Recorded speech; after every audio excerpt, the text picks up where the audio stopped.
संध्यार दृश्य विजुआल सूर्यास्तर समय आकाश नाली और सुनेली रंगरे भरी जाइछि।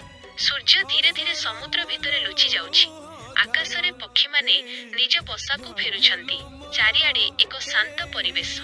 समुद्र कूलरे थिबा एक छोट डंगा उपरे रमेश बसिछंती। से दूर नील आकाशकू चाहि किछि गभीर चिंतारे मग्न अछंती।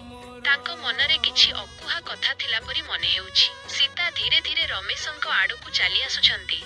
तांको आखि लुहरे भरी जाइछि एवं से बहुत कष्टरे निजकू संभाळुछंती।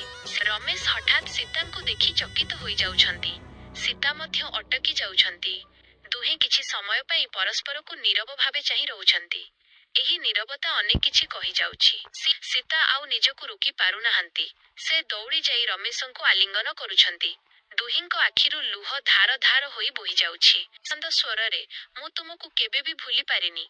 रमेश मधुर एवं शांत स्वररे मु मध्य जानिथिली तुमे निश्चय आसिबो। मु तुमकू ही अपेक्षा करुथिली। समुद्रर ढेउ धीरे धीरे डंगाकू धक्का देउछि, जाहा फलरे डंगाटी हालुका हालुका हालुछि। सूर्य संपूर्ण अस्त होई जाइछि एवं चारिआडे एक मायावी सौंदर्य खेली जाइछि। जदि आपणकू मोर एही कहानीटी भल लागिला तेबे एमिति आहुरी सुंदर वीडियो देखिबा पई आम चैनल को सब्सक्राइब करंतु एवं पाखरे थिबा घंटी चिन्ह को दबांतु। धन्यवाद।